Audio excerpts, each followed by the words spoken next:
A gente ouve o tempo todo que a globalização nos conecta, nos enriquece, que nos transforma numa grande aldeia global. Pelo menos é o que dizem por aí. Mas, e se essa história for apenas uma fábula?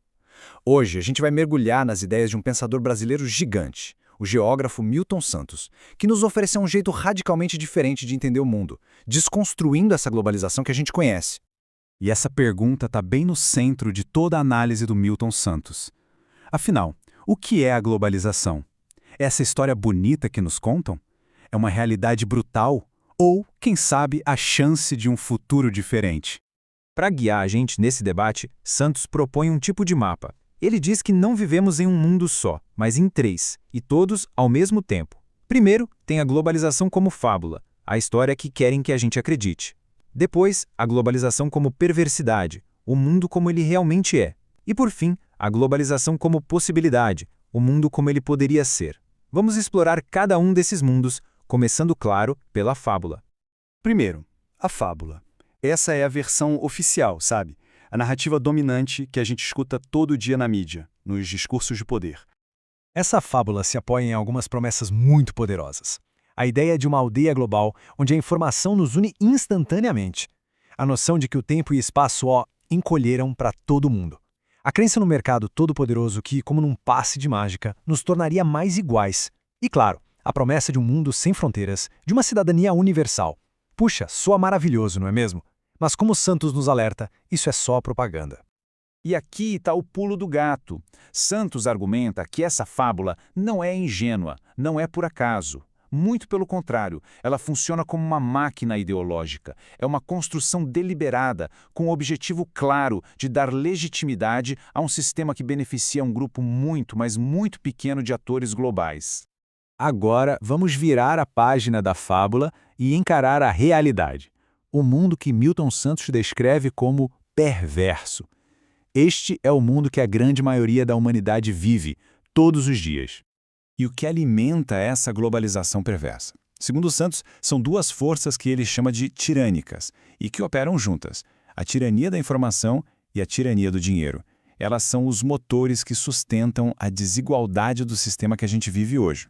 Primeiro, a tirania da informação. Pensa só. As mesmas tecnologias que poderiam nos conectar com a verdade são usadas para criar ruído, para criar confusão.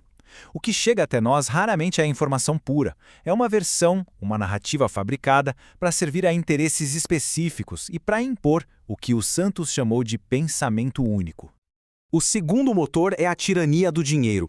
O capital financeiro, aquilo que Santos chama de dinheiro em estado puro, ganha vida própria.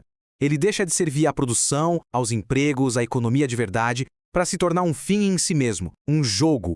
O mundo passa a ser movido não pela produção, mas pela especulação, e isso acaba distorcendo tudo o que toca. Então, o que acontece quando a gente compara a fábula com a realidade? A promessa da tal aldeia global se desfaz. Na prática, o que a gente vê é um mundo cada vez mais fragmentado, com abismos sociais que só crescem. E aquela promessa de cidadania universal, a realidade é o exato oposto. O capital financeiro atravessa o globo num segundo. A informação viaja sem passaporte. Mas as pessoas? Para as pessoas os muros estão cada vez mais altos. Essa contradição toda entre a promessa e a realidade não é só teoria, não. Ela tem um custo humano imenso que pode ser visto em números concretos e, francamente, brutais. 800 milhões de pessoas passam fome no mundo que produz comida mais do que suficiente para todo mundo. 1 bilhão e 400 milhões de pessoas vivem com menos de $1 por dia numa situação de pobreza extrema.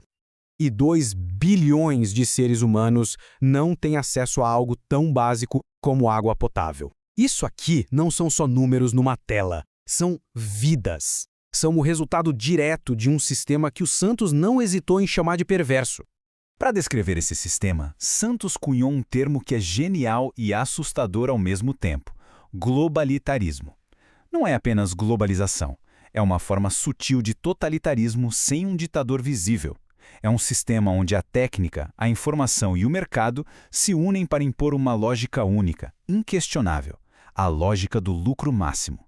Uma lógica que não aceita debate, só exige conformidade. Mas Milton Santos não era um pensador pessimista. Depois de desmascarar a fábula e denunciar a perversidade, ele nos mostra um terceiro caminho, a possibilidade de uma outra globalização. E aqui está a virada genial no pensamento de Santos. Ele diz que as mesmas ferramentas que criam a perversidade, a internet, a velocidade da informação, a conexão global, podem ser reapropriadas para construir um mundo mais justo. O problema nunca foi a tecnologia, mas quem a controla e para quê. A questão, no fim das contas, sempre foi política. Santos via sementes dessa nova globalização em todo lugar, na própria rede técnica que conecta o planeta, na nossa capacidade de saber, em tempo real, o que acontece do outro lado do mundo.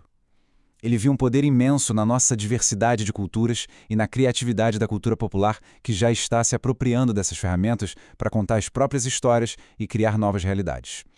E aqui está o ponto mais radical e esperançoso da obra dele. A verdadeira mudança, para Santos, não virá do topo, não virá do centro de poder, das grandes corporações ou dos governos ricos.